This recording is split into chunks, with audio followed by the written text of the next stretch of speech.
आज की कहानी का शीर्षक है सब कर्मों का फल है। एक बहुत ही सुंदर एवं सुशील सर्वगुण संपन्न स्त्री थी जिसे करीब 20 साल तक कोई संतान नहीं हुई। संतान की प्राप्ति के लिए उसने और उसके पति ने लगभग हर संभव प्रयास कर डाले। जिसने भी जिस प्रकार का कार्य करने को कहा उस दंपति ने किया। शायद किसी अच्छे कार्य का परिणाम था या महज एक संजोग कहें कि वह 20 वर्ष के बाद गर्भवती हुई। समय आने पर उसे एक सुंदर पुत्र की प्राप्ति हुई, किंतु दुर्भाग्यवश 20 दिन में ही वो संतान मृत्यु को प्राप्त हो गया। अब उस दंपति से यह हादसा बर्दाश्त नहीं हुआ। एक तो बड़े वर्षों की तपस्या के बाद एक संतान की प्राप्ति हुई थी, वह भी महज 20 दिन के बाद दुनिया से चला गया। बड़े ही दुख की घड़ी थी। वह स्त्री और उसका पति बिलखते रहे, रोते रहे, लेकिन ईश्वर के आगे किसी की कभी चली है जो इसकी चलती। उस स्त्री से ना रहा गया और वह अपने उस मृत बच्चे को गोद में उठाकर दौड़ी दौड़ी एक सिद्ध महात्मा के पास पहुंची।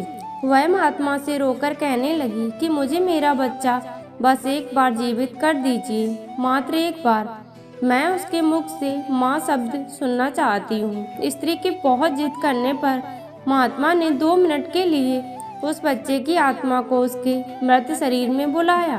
तब उस स्त्री ने उस आत्मा से कहा कि तुम मुझे क्यों छोड़कर चले गए? मैं तुमसे सिर्फ एक बार माँ शब्द सुनना चाहती हूँ। तभी उस आत्मा ने कहा, कौन माँ? कैसी माँ? किसकी माँ? मैं तो तुमसे तुम्हारे पिछले जन्मों के कर्मों का हिसाब किताब करने आया था। स्त्री स्तंभ होकर पूछी, और कैसा हिसाब? आत्मा ने बताया कि पिछले जन्म में तुम मेरी सौतन थी, मेरी आंखों के सामने मेरे पति को मुझसे छीन ले गई। उस समय मैं बहुत रोई, तुमसे अपना पति मांगा पर तुमने एक न सुनी। तब मैं रो रही थी और आज तुम रो रही हो। बस मेरा तुम्हारे साथ जो कर्मों का हिसाब था वो मैंने पूरा किया और मर गया।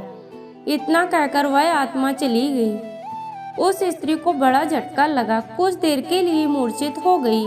जैसे ही उसे होश आया तब उसे महात्मा ने समझाया कि देखो, मैंने कहा था न कि ये सब रिश्तेदार, माँ, पिता, भाई, बहन सब कर्मों के कारण जुड़े हुए हैं। हम सब कर्मों का हिसाब करने आए हैं, इसीलिए बस अच्छे कर्म करो ताकि हमें बाद में भुगतना ना पड़े। वह स्त्री उस महात्मा की बात को समझ गई थी और मायूसी हालत में अपने घर लौट गई। दोस्तों, यह काल्पनिक कहानी ही है, लेकिन इसे आप काल्पनिक ना समझें, क्योंकि हमारे धर्म शास्त्रों में भी पिछले जन्म के बात पर जोर दिया गया है। गीता में स्वयं प्रभु से कृष्णा ने कहा है कि आपके साथ जो कुछ घट रहा है या हो रहा है वह आपके कर्मों का फल है। इसीलिए मेरे प्यारे दोस्तों, हमें निरंतर अच्छे कर्मों को करना चाहिए। हमें कोशिश करनी चाहिए कि हमारी वजह से कोई परेशान तो नहीं हो रहा है या कहीं हम किसी को दुख तो नहीं पहुंचा रहे हैं। दोस्तों, ऐसी कहानियां सुनने के लिए चैनल को सब्सक्राइब करें, वीडियो को लाइक करें।